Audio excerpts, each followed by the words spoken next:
to another episode of Real Expats of Panama. We are joined by two lovely people who are great friends, started out as clients and now have transitioned into neighbors and great friends. Ephraim and Vanessa Cook, please say hello and introduce yourselves. Hello, Ephraim Cook. Vanessa Cook. All right, tell us a little bit about who you were in the United States and what first sparked your interest in Panama.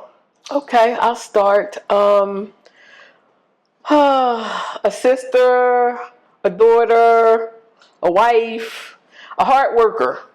I started the research in 2019 where we might be able to retire and live our best life. We were travelers. We saw a lot.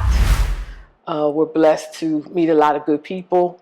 And just from, traveling around and talking to folks, I realized it was going to really be important what we were going to do in the later years.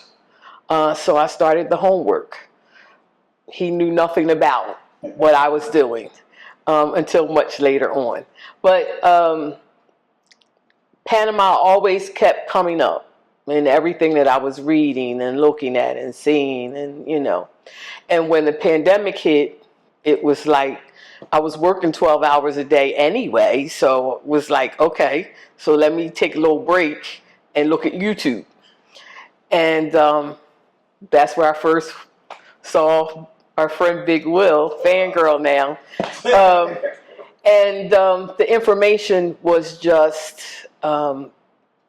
too good to turn down.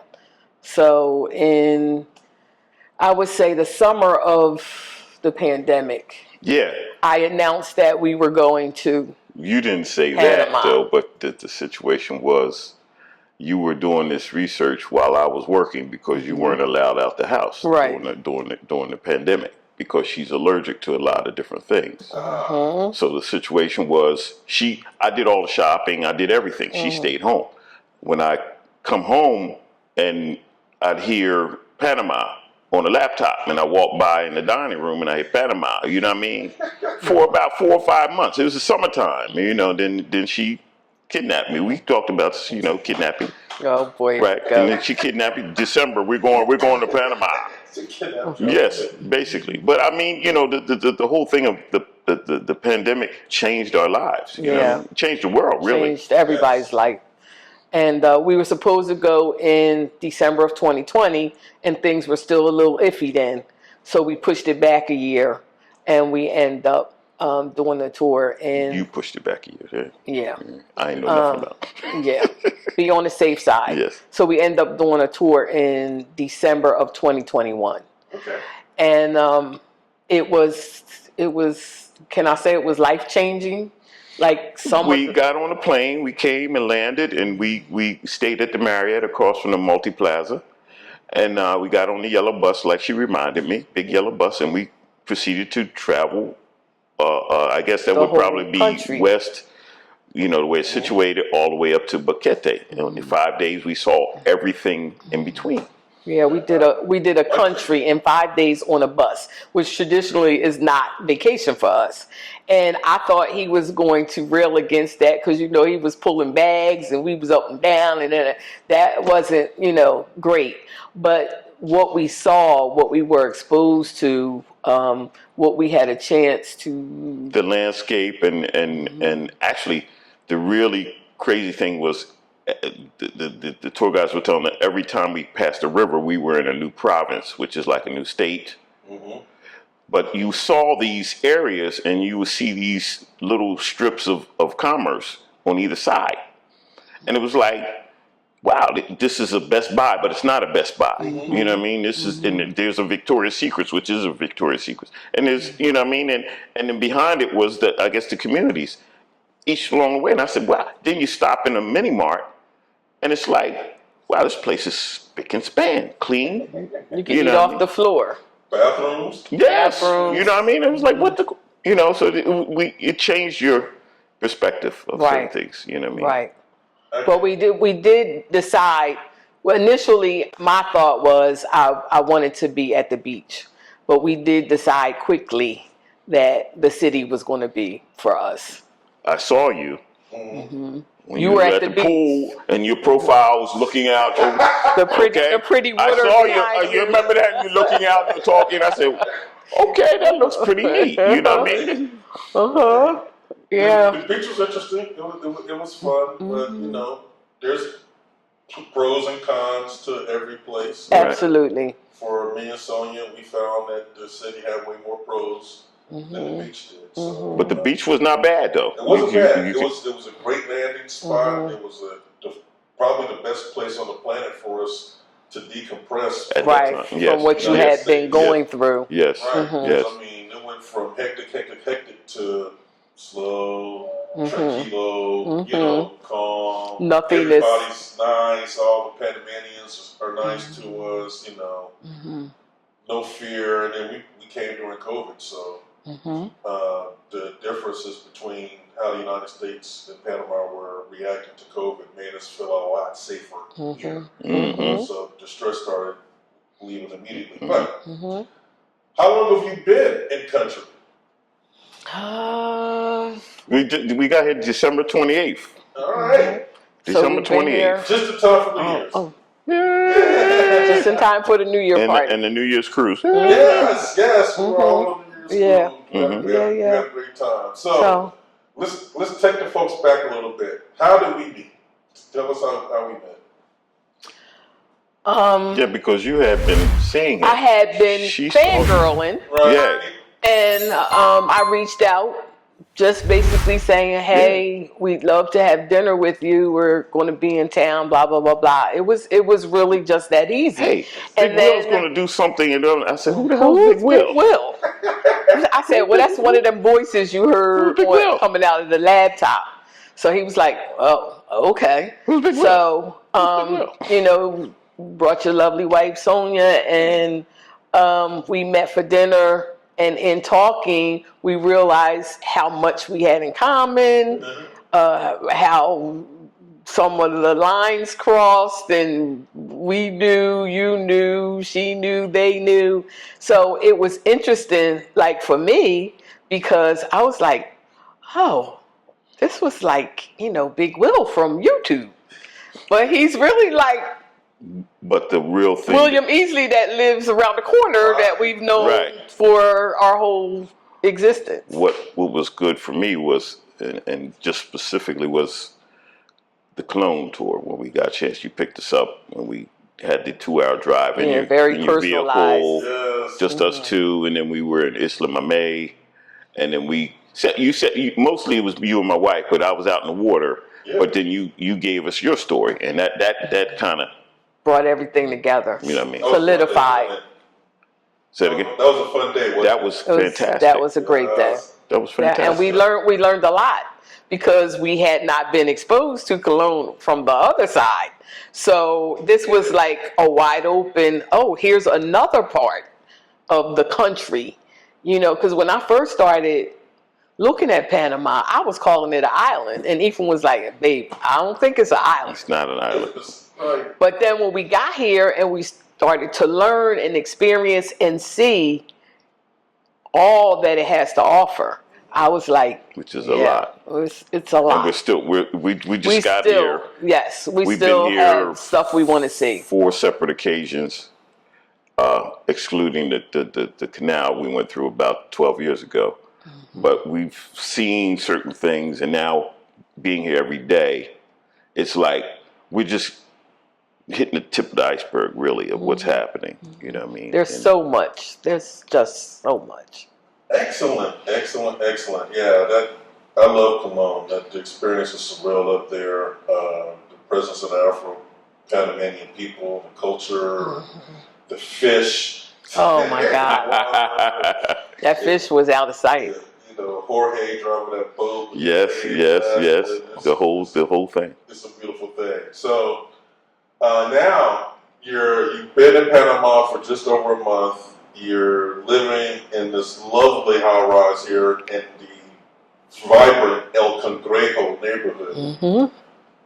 Tell us about this neighborhood and what attracted you to El Cangrejo.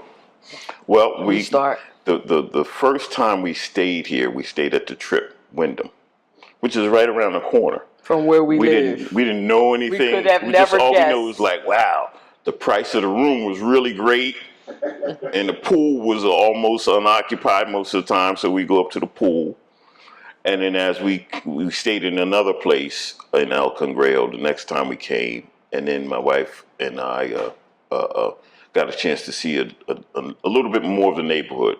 We spent some time in other areas, Casco Viejo and Punta Patia. But El Cangrejo was, you know. We knew that was going to be our neighborhood. We just didn't know where. Okay. You know, everything's walkable. We have a corner store that has fresh vegetables. We have restaurants on every block. We have a coffee shop down the street where the young folks are just like, they feel like ours. And it's just comfortable. You know, to have come from the States and basically started a new chapter in our life. We were looking for a comfort spot, a comfort zone. Just last night, after we came back from Umami, Yes. I went and we walked. There's a square, Einstein's Plaza out there, and it's probably the most well lit place in Panama, in the city. So we sat down. I smoked a little bit of my cigar. We sat down there and we talked for a little while before we came up. And that was 11:30 at night. Yeah. There's no fear. Like, folks are cordial. Everybody speaks. The children are trained from a young age to speak. It's just a different world. Beautiful vibe. It's just a different world. Everybody. Buenos dias, buenos, hola. You know, it's just, you know, but in the same respect, people keep it moving. You know, there's no, you know, infiltration on your space. Nobody gets too close, you know, and it's just a welcoming comfort from what we have been through for a long time. It kind of reminds us of a day going by where, you know, our parents said, "Did you speak to Miss Such and Such?" That doesn't happen now. No. But here, they don't even have to say that because the children automatic buenos. So it's just, it feels good. It feels good at our old age. It feels good to see that there is still good in the world. And comfort, it gives you like a comforting feeling. And for you animal lovers, they love their animals here. Oh my God, yes. They love them. Like the animals are king. You know what I mean? That's the whole thing. I just, you know, I watch the people walk their dogs and you know, it's just, when you have that type of situation, people tend to be a little bit more chill. Like you said, tranquilo and relaxed and, you know, so, you know, it lends itself to your well-being. So you mentioned last night. Why don't you go ahead and share with the viewers what you did last night? Umami and the funk jazz and I don't know. Panamanian the vibe, Panamanian salsa. vibe, but the situation was we didn't know what the group was. And I asked the lead singer, and he says, "We just come together." It was amazing. I mean, the performance was, I can't say. For people who aren't out of sight. a solid group and practice all the time, It was unreal. They were out of sight. I came to you. I said, you said this happens all the time. I was like, what? They always have great music. I just never saw that group before, but every group that we've seen has been great. They have their finger on the pulse. I don't know what they've tapped into in Panama, but the Mami Bodega is definitely a place you want to get to if you can get down here. And these are Tuesday nights, so I don't know what they do. Right. And we went there once. We went on a Friday night once, just to feel it out and see, and it was karaoke. Karaoke. But it was karaoke Panamanian style. So we didn't know what the devil was going on, but we had a great time because they love karaoke and they're singing with feeling, and it was only English, a couple English folks. and Spanish. It was only a couple folks that wasn't really karaoke types. You knew that they were regulars, and you knew that they knew what they were doing. Right. So we had a great time just kind of watching the show. You know, the food is good, the drinks are good, everything's affordably priced. That's the other thing. Like, when you go out to eat here, nobody's trying to rob your pockets. Huh? You know, things tend to be affordable. Yes.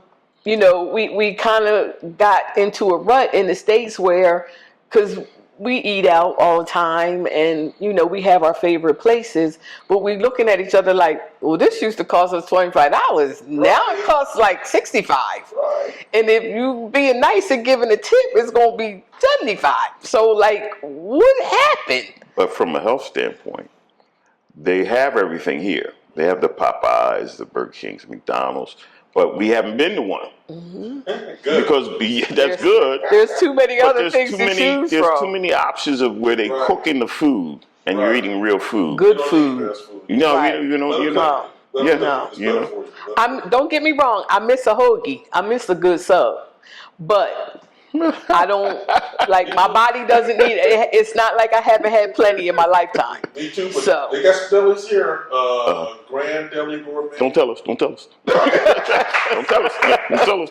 We're trying to do good. Don't tell us. He's listing them out. Hey, I don't want to know. I don't want to know. My bad. Okay. I'll take that back. Okay. The delis here are horrible. You don't want to touch them. Okay, fantastic. That's good. Good deal. That's what we needed to hear. You'll tell us after this is over. Okay. Mm-hmm. That's too funny. Okay. Let's talk about the language barrier since you first off the boat. Yeah. Yes. Share any experiences you've had with the language barrier so far, and any tips you may have for learning Spanish. You know, I know you're still learning it. Big tip: learn it. Learn it. You know, folks say, and this was a big part of the YouTube conversation. Folks say all the time, "Oh, you don't necessarily need it, but it's a help."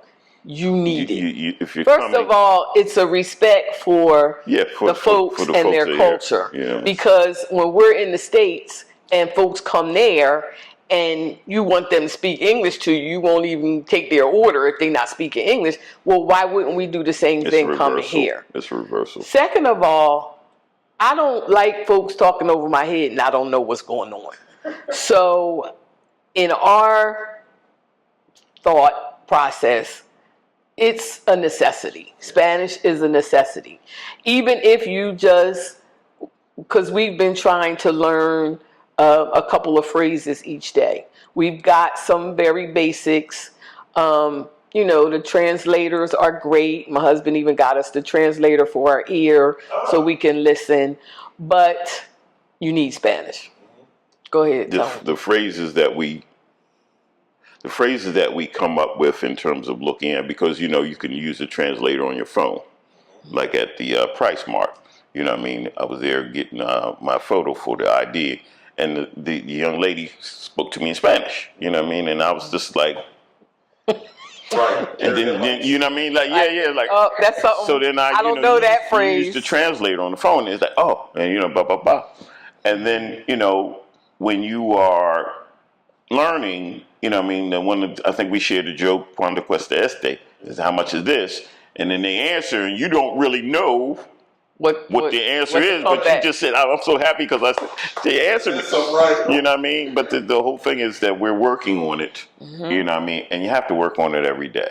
Yeah. Some people are here and they don't even really want to learn how to speak Spanish. Right. Yeah. I don't get that. No, I don't get that at all. And that can't be us, because we are in the neighborhood and we want to be immersed. You know, when I go to the corner store, I want to say something other than buenos and ciao, so that they know I'm a neighborhood person. Exactly. We're chatting.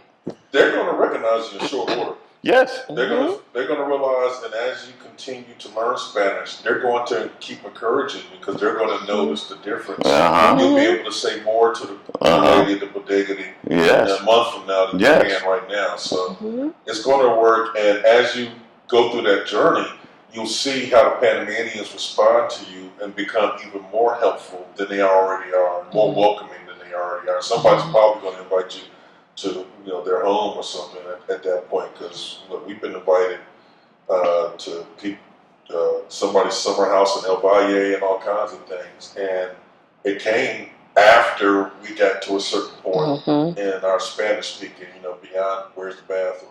Oh yeah, baños. I want cheese. Omelet. Yeah. That's the first good one though. That's not bad, Yeah, I mean, bad. where's the bathroom? Baños. We got you. It's not bad, but like today, when I came here, I had to ask the guy about parking for visitors. That's something I couldn't have done a year ago. And listen, I said to him when you rang the doorbell, they didn't call. They usually call. So the fact that you were speaking Spanish to them kind of put somebody at ease, and they didn't feel like they needed to call us. He just said, "Bing." So that's proof positive of what you're talking about. Right, but even though he understood me, he definitely knows I'm American because my accent sucks. Yes. Oh yeah. Oh yeah. They know us. Yes. And you'll notice that as you learn, you'll be speaking to someone in Spanish and they'll respond to you in English. And it's somebody you just met. And you're like, wait a minute, how'd you know? I was trying to fake the funk. I don't understand you. It's happened a few times, you know what I mean? Not a lot, but a few times. They'll let you off the hook. They don't know until you open your mouth, but once you open your mouth, the secret's out. The secret's out. Let's switch gears and talk about healthcare services. Ooh. You've only been here a month, but how do you find the healthcare services, and have you faced any challenges in the area? Before we start, we got here on the 28th of December, and my wife was on the plane.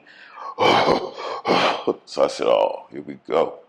So she was sick from the 28th for about 2 weeks. And I was running around here just trying to stay away from her. So the situation is we have a pharmacy, a Vital Pharmacy. Nestor is our pharmacist. So we went there and we got some over-the-counter meds, which are different than in the States. But after a week, that didn't help. So we got a chance to see Dr. Duncan. By way of our friend, Mr. Easley. Yeah, I just... I went as far as I could with the germs. So I reached out to our real estate lady. She's Venezuelan by birth, but she's been in Panama for 12, 15 years. So I reached out to her first, thinking that she would have a doctor that she could reach out to. So she tells me to go to the emergency room. Gives me all the hospital that, kind of deals with expats. Everybody speaks English. You go in, she ran it down. So I'm thinking to myself, I don't know if I'm ready for the hospital, because I'm still in the States. I'm thinking about going to the hospital in the States, which of course is totally different, but we don't know that yet. So Will pops in my head. I'm like, he know everybody. I know he got the doctor. Okay, let me hit him up. So he comes right back with the information. Matter of fact, you had Dr. Duncan, and then you had a follow-up, just in case. Right. So I looked at it. Of course, my husband's in the other room, so I can't even talk to him about this. I looked at it. I said, oh, well, here goes nothing. I hit the contact information for Dr. Duncan, and when I tell you the phone rang twice and he picked it up, I almost fell out the bed. I was like, now I got to get myself together because I got to talk to this man. So I gave him, basics, who I am, who referred me, what's going on, what has been going on for the last 10 plus days, and blah, blah, blah, blah. He says, okay, well, let's get you into an appointment tomorrow morning at 10. This was a Monday. This was Monday, bright and early Monday. I said, Dr. Duncan, I said, I don't think I can make it till tomorrow morning. I said, I haven't slept in over a week. I said, I can't breathe. I know my pressure's up because my head is killing me. He says, I'll see you at 4 o'clock. He said, you know, the clinic closes at 4, but I always see patients afterwards. And so now I'm talking to a doctor He answered the phone. that answered his cell phone. Himself. That off the top of his head, I'm going to get you in. No, okay, you come today. Right. And I'll see you then. So then I had to get myself together to go and communicate to my husband. We're going to see the doctor at 4 o'clock. So we were in the waiting room. Right off the bat, you know, there's 2 young ladies. One's from New York. We start talking. Everybody's friendly. Everybody's expat. Everybody's speaking English. You know, as bad as I felt, I was feeling good.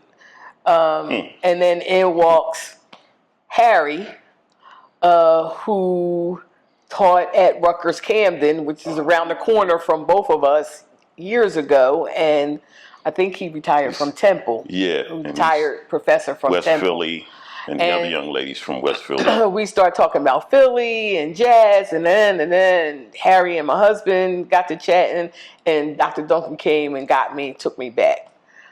When I tell you, he talked to me for 20 minutes.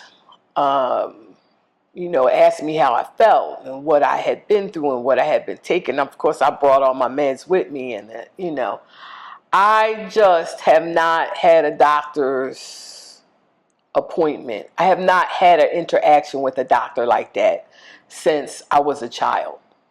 My sister and I had asthma growing up, and you know, a cold would bring on an asthma attack, which meant we spent a lot of time in the doctor's office. Our family doctor, Dr. Brim.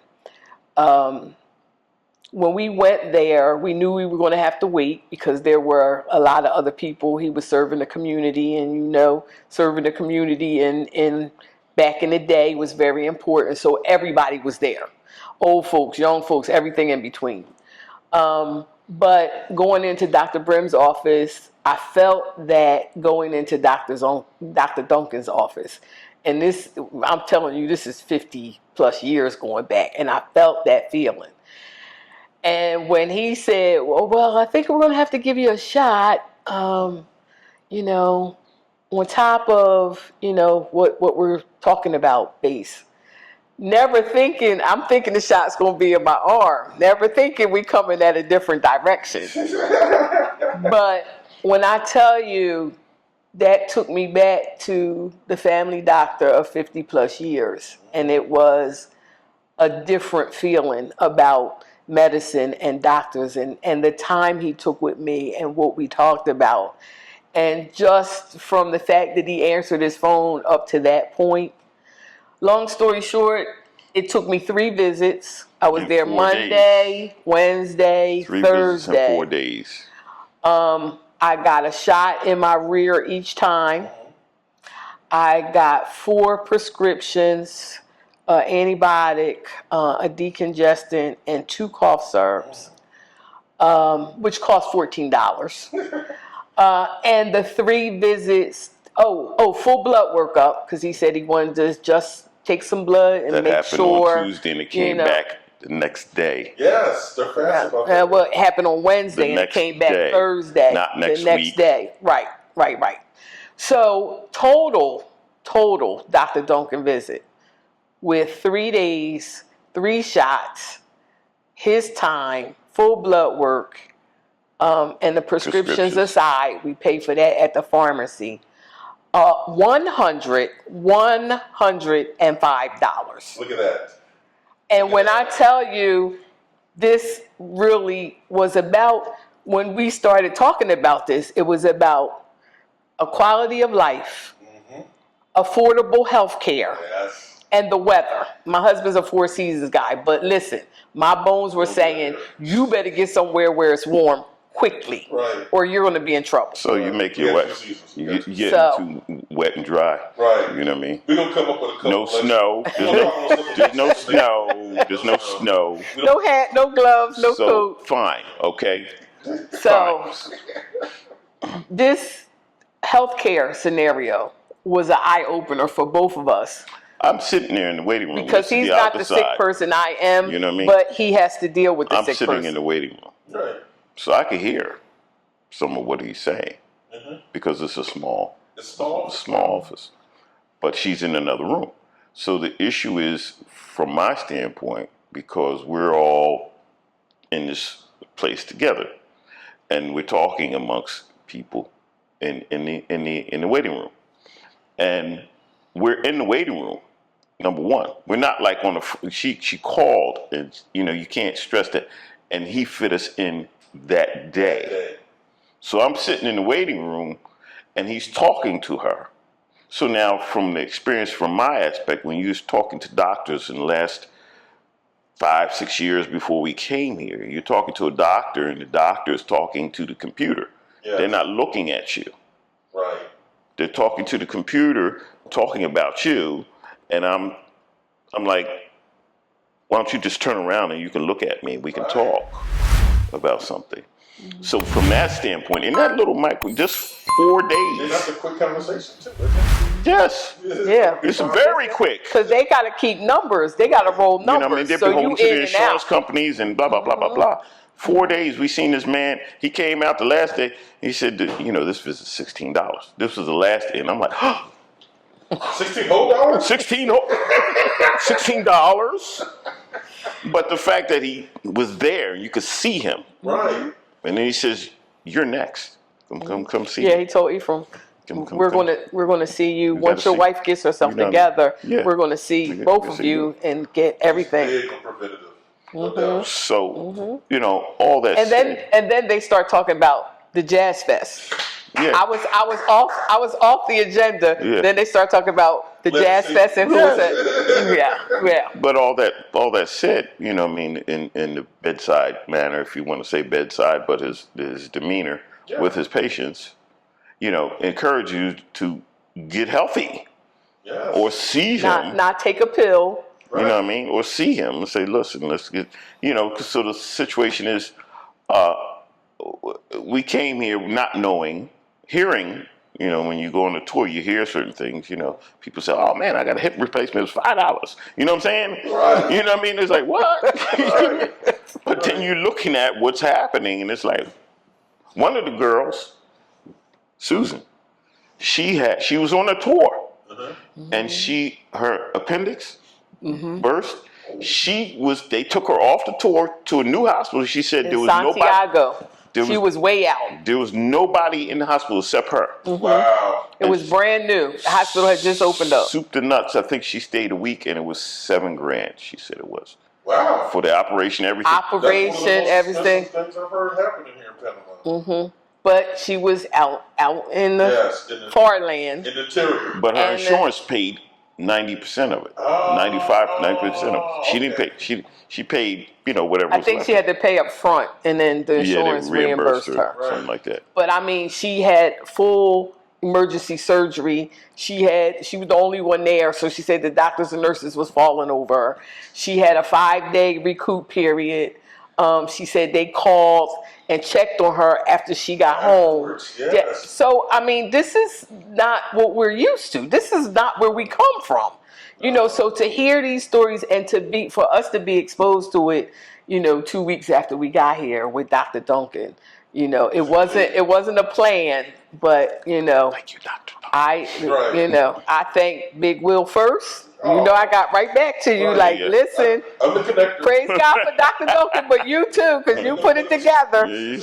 And, it made me feel good because this was about healthcare as we get older and being respected as older people and being looked after. And as now patients, I know people who come to your office and, you're offering a service that you went to school for and you are practicing medicine. You know what I mean? He's a good dude, and look, I'm glad you had a great experience. I'm old-fashioned. I recommend the stuff that I use. If I don't use it, I'm not going to tell people about it. And Dr. Duncan has done wonders for me. I busted my butt on the scooter, trying to be fancy and get content for you people watching. I was working hard for you.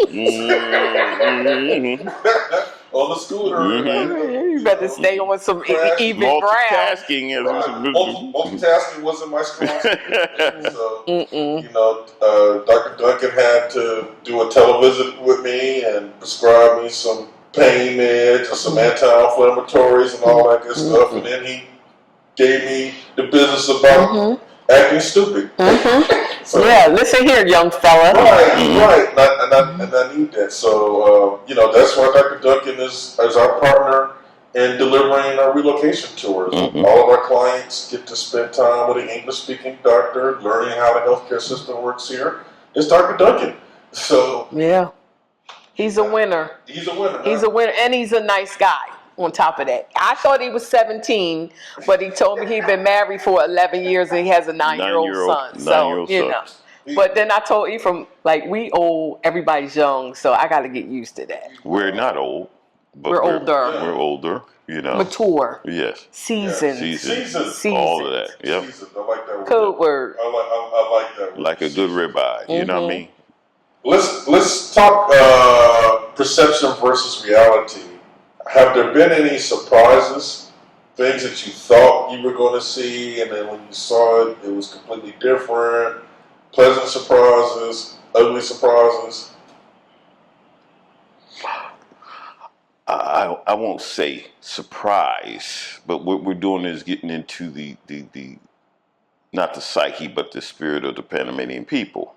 One of the things that they said to us were they're very calm until they get into a car. Yes. Okay? When you get into a car, it turns out NASCAR is not far behind, along with the what's the name, the demolition derby, combined with a whole bunch of other stuff. We were told that if you're in the car, you don't use your blinkers because that shows weakness. You just merge into traffic and do things. So that was really an interesting. It's a dichotomy because they're very cool and calm, collected till they get in the car. You know what I mean? You get in the car and it's like, so we're in the Uber, and I'm enjoying it. You know what I'm saying? Because I'm closing my eyes. We don't have a car yet. You know what I mean? So Uber, you can, just so people know, you can Uber around the city for $10. Yeah. You know what I mean? And then you don't have to drive. But the issue is, from a mental standpoint, I thought that was kind of crazy because they're non-confrontational. They're so non-confrontational. They don't want to get into, they're not trying to get nobody's face, and they don't want you in their face. But as soon as they get into this vehicle and they start it up, and it's just like something changes in them, and it's like, and it's a lot of traffic out there, and sometimes you get stuck in traffic. But I just came back from New Jersey, and I felt a little different. Because in New Jersey and everywhere else in the States, it's like this, and you're intense. Came back here, I get in the back of an Uber, and I'm just, he's doing the driving. Relaxed. You know what I mean? He's doing Relaxed. the driving. Cool out. You know what I mean? I ain't worried about it. It's a chance for me to see the scenery. Yes. Yeah. When I'm driving, I'm focused on dealing with the happy, tranquil. You know what I mean? Yeah, that's it. And they are, you know what I mean? Speed racer. Speed racer, I'm built for it. Yeah. I'm aggressive too. I don't think there's anything else. My thing was the family, how big they are on the family bond. It took me back to, a day where family was really important. They work a lot. The average Panamanian works 6 days a week. So on Sunday, that's the family day. They exercise together. They go to church together. They eat together. Everything is based around Sunday. And that takes me back to Sunday dinner after church. Auntie and uncle and cousin and this and that and that. We don't see that in the States anymore. But that is very prevalent here. And they are open, they share. Some don't have as much as others, but everybody, no matter what they have, is share. It's about sharing. Like, come, be with us, join us, meet this one, that one. We don't know what the devil they're saying, but okay. And everybody is very just welcoming, just open armed. They party together as families too.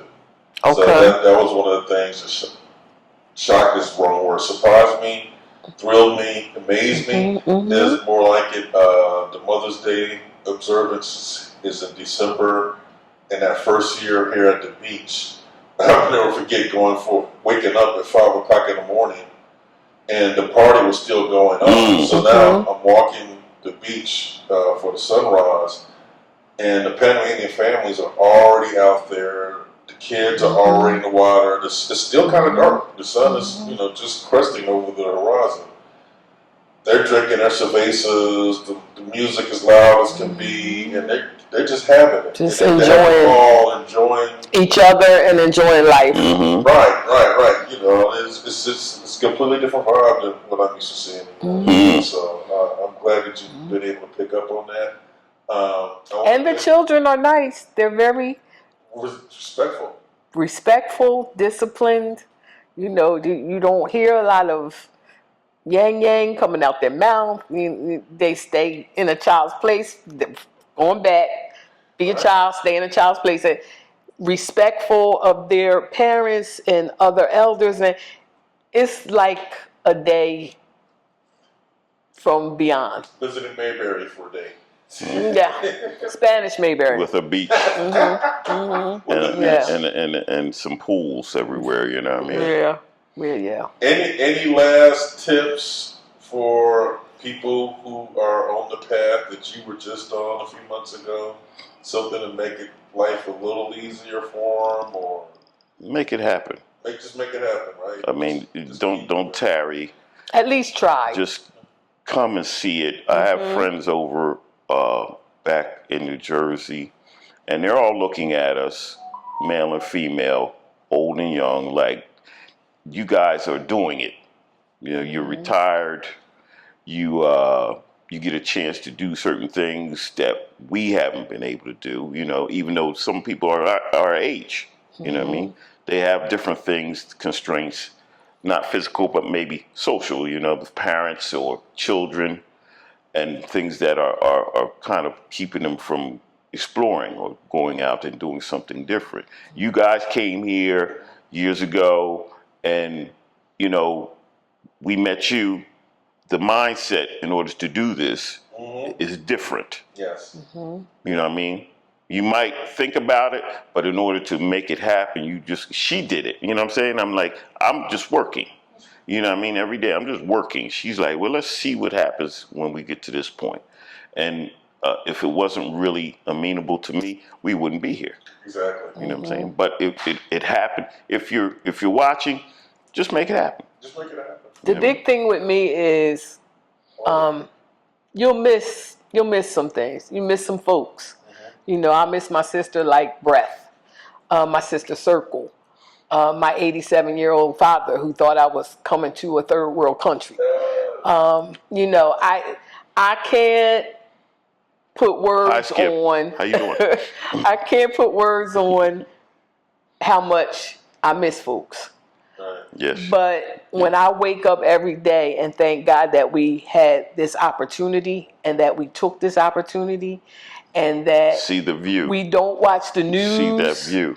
Because we don't want to know, but that we know, and you can't get your Temu and you can't get anything else that you're dealing with. Try something different. Yes. Give it a chance. Step out on faith. It may not be for you. It's not for everybody. Right. But if it's not this, then try something else.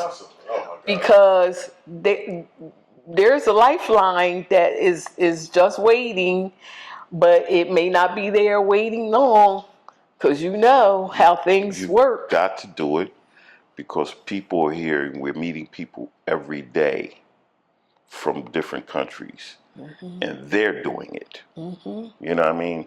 They're in Peru.